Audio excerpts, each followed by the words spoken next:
Prezados irmãos e amigos, estamos de volta aqui com a nossa meditação semanal, mas antes de anunciar o tema, eu quero saudar a todos com a graça e a paz do Senhor e convidá-los a fazerem-nos uma visita aqui na Igreja Batista Centenário do Povo, na rua Perseverança, número 21, bairro Amambaí. Todos os domingos, 9 horas da manhã, nós estamos estudando a Bíblia ali na igreja, fazendo um estudo sistemático de versículo por versículo. Se você é de outro estado ou de outra cidade, então convido você a assistir os nossos vídeos, curtir no Facebook e também no YouTube, que ali eu tenho um canal que eu divulgo também no YouTube com o nome de Reverendo José Fernandes. Pois bem, então vamos ao tema da nossa reflexão. Está na primeira epístola de Paulo a Timóteo, capítulo 1, versículo 15, quando diz assim: fiel é esta palavra e digna de toda a aceitação, que Cristo Jesus veio ao mundo para salvar os pecadores, dos quais sou eu o principal. Veja bem, que o apóstolo Paulo está dizendo que ele era o principal dos pecadores. Essa questão do pecado é complicada, né? Por quê? Sempre pecadores são os outros, nós não. E a gente pensa que se a gente cumpre todas as nossas obrigações legais, éticas, morais e por aí vai, e aí nós já somos santos. Somos santos, somos sem pecados. Ou quando muito temos poucos pecados, né? Mas o apóstolo Paulo dizia que ele era o principal dos pecadores. Se ele falava que ele era assim, e nós? E eu? E você? Pois bem, um filósofo francês, o Sartre, ele fez uma afirmação que ficou famosa, que é muito citada essa afirmação dele, que é: o inferno são os outros. O inferno são os outros.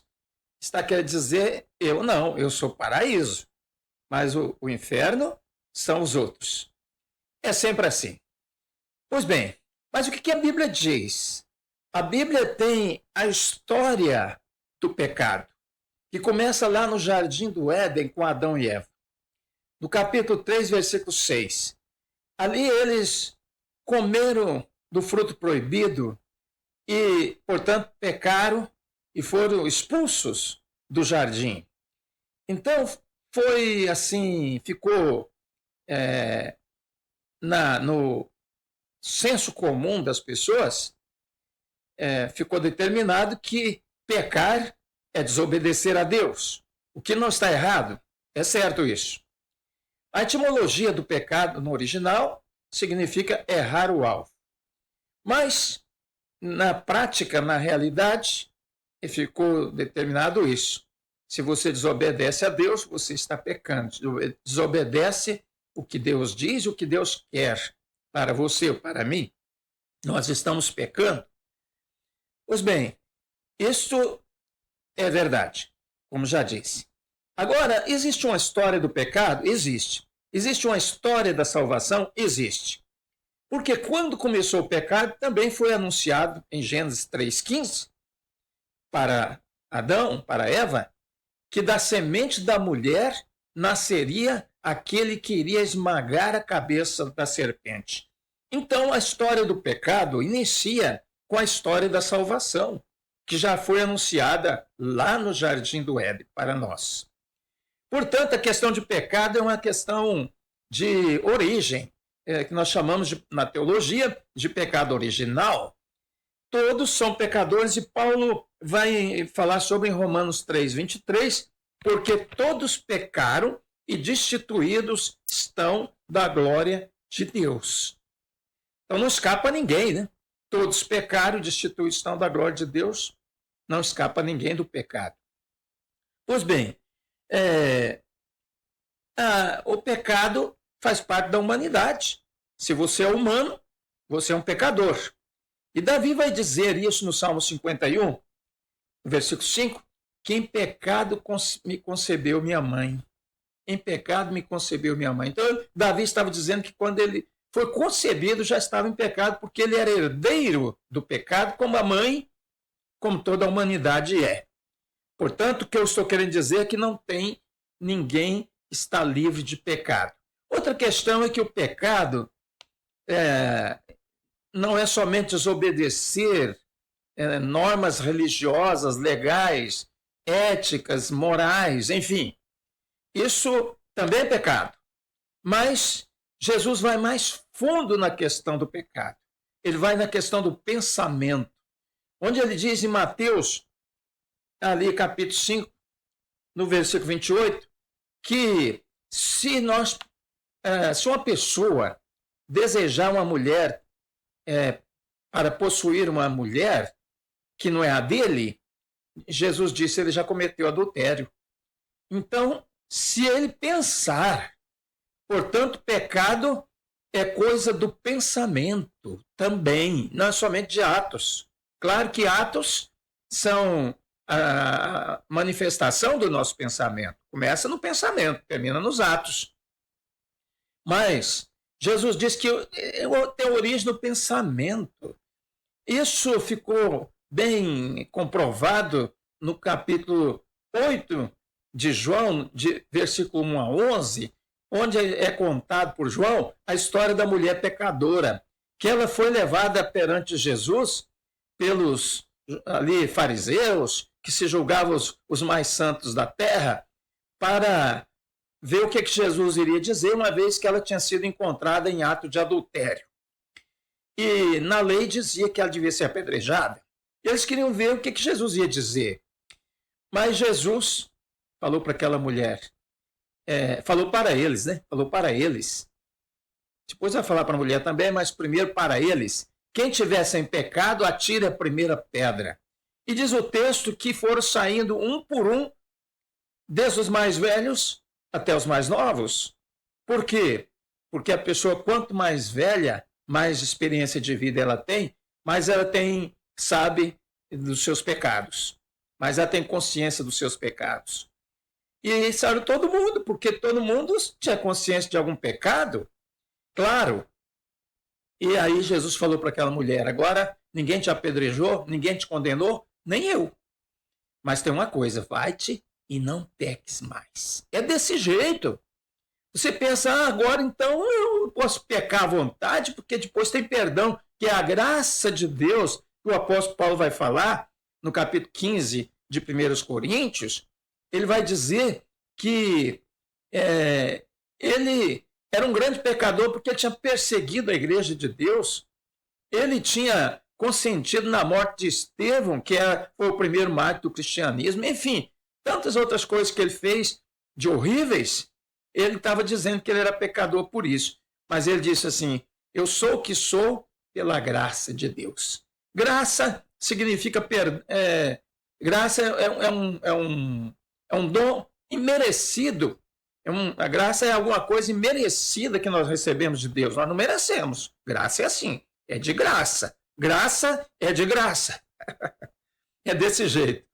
E ali, na primeira epístola, aliás, primeira não, porque só tem um, Efésios, epístola de Efésios, o apóstolo Paulo diz que no capítulo 2, verso 8 a 9, Paulo diz que pela graça sois salvos, por meio da fé. Isto não vem de vós, é dom de Deus, é Deus que nos dá pela graça, é dom de Deus.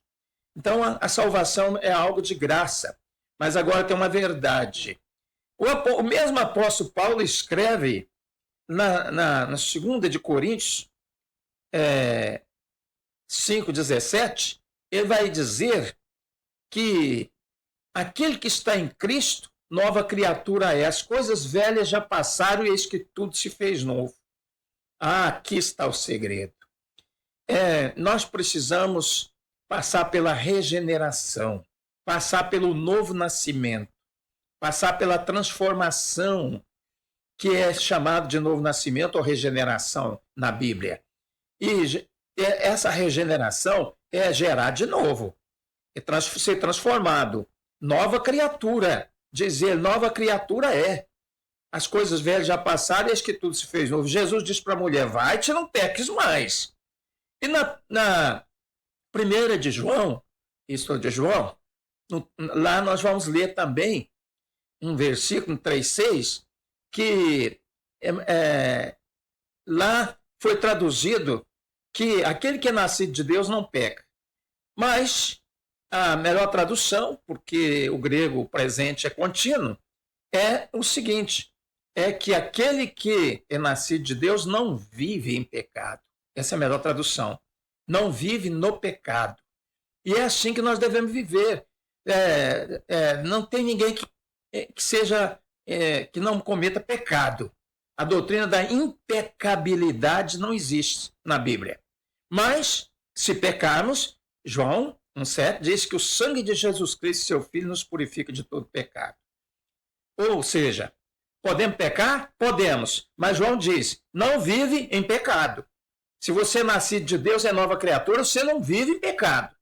Então essa é a nossa vida, de ser nova criatura, nascido de novo. Não viver em pecado. Então eu quero deixar essa mensagem para você. Saiba que você é pecador, porque você é humano. E a humanidade é pecadora. Mas que Jesus, quando foi anunciada a sua vinda, lá em Mateus 1,21, para José, o anjo disse, ele se chamará Jesus, porque salvará o seu povo dos seus pecados. Ou seja, Jesus veio com a missão salvadora. Então, creia em Jesus como isso, como ele é, como Salvador.